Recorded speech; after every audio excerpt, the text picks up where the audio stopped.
Another huge mistake that Americans make when they try to speak Japanese, besides the R sound, is accent. How they say it, hello, good afternoon, konnichiwa. Although you never hear any Japanese say it like that. How do they say it?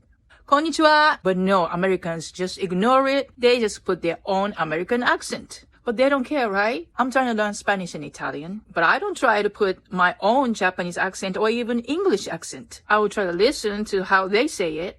And wherever they put accent, that's the way it should be. So I will listen and mimic how they say it. But no, Americans want to do their own way, which is impossible. It's even disrespectful in some respect. All you have to do is listen and mimic. Konnichiwa, arigato. This is in reference to yesterday's subject regarding the mistake a lot of Americans make about the accent of the Japanese word konnichiwa. I didn't cover the whole picture in my previous video, so let me elaborate a little more. So the only point that I was making is about this one word, konnichiwa, which means hello in Japanese. No Japanese person puts an accent on ni, like many Americans say konnichiwa. Japanese language sounds pretty flat most of the time, unless it's Osaka dialect or other dialects. So if you want to speak Japanese, I suggest that you try to listen to how they speak and at least try to mimic. And I was only stressing about the accent this time, not the whole pronunciation. I know that my English ain't perfect either. No matter how hard I try, I have a Japanese accent because I am 100% born and raised Japanese. When I look at my own video, not only I can hear it myself, but also many people did tell me that I speak English with a Japanese accent. Now, I don't get offended because it's just a fact. But at least I study and listen to English native speakers and try my best to speak the way they do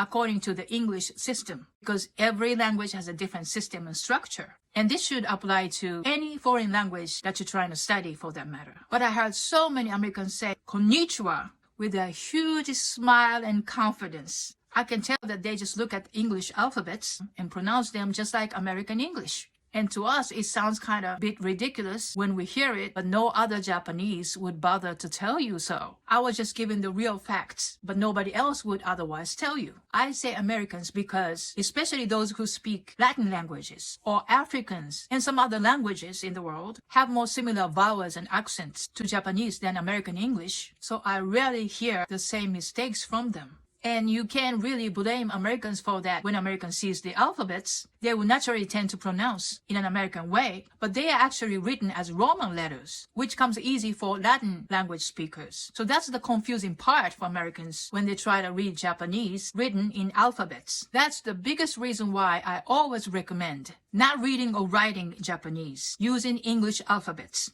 because the pronunciation is totally different from English. And learning hiragana is the best and fastest way. And the reverse is also true. Like so many Japanese try to speak English in a Japanese way, and a lot of them are so bad. A lot of times the Americans are not able to even understand what they're trying to say. So I tell them the same thing when I teach English to Japanese people. And first I give them an example of Americans or Chinese or whoever else speaking with the wrong accent or pronunciation so they can see how it sounds, and ask them if that's how they want to sound when they speak English or not. So to respect whatever the language or culture, you must learn the basic pronunciation and accent and try to speak in the way they do as much as possible. At least try to listen to the native speakers of the language you're learning and respectfully try to mimic as much as you can. That's my point in gotta be perfect. By the way, someone also commented that accent is not so important. What it is, it's actually very essential. Let me give you a real example of my Japanese friend so you can understand. He told me about this funny moment when he traveled to America and went to McDonald's and ordered French fries. And he asked for ketchup. And he said, "Ketchup, please."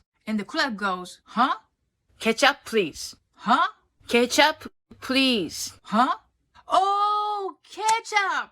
You know what I mean? You may not realize how accents play a huge part in a language. We tend to listen according to the rhythm. If a Japanese say "thank you" instead of "thank you," the pronunciation is not correct, right? But you can kind of tell what they're trying to say. But just like ketchup, if the accent was put on the wrong place, you may not even be able to tell what it is that they're saying. Another example, when I was in New York, I used to live in the 30th Avenue in Queens in New York. 30th and 13th sounds pretty similar if you don't put the accent on the right spot. 30th has an accent on the first vowel, and 13th is on the second vowel, teenth, e. So when I tell the cab driver, he's listening to my accent, not so much about third, and other parts. When they hear the first accent, then it will be 30th, and the accent is put on teen, then it will be 13th, because otherwise it's very confusing. So now you know the accent is very, very important. And all I was saying in my previous video was about this one word in particular, konnichiwa, because I heard it a million times in my life. Americans saying konnichiwa.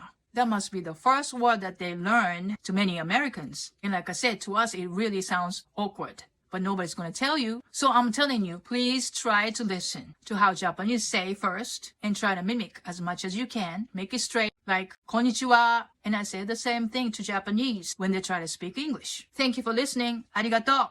Not arigato. Arigato.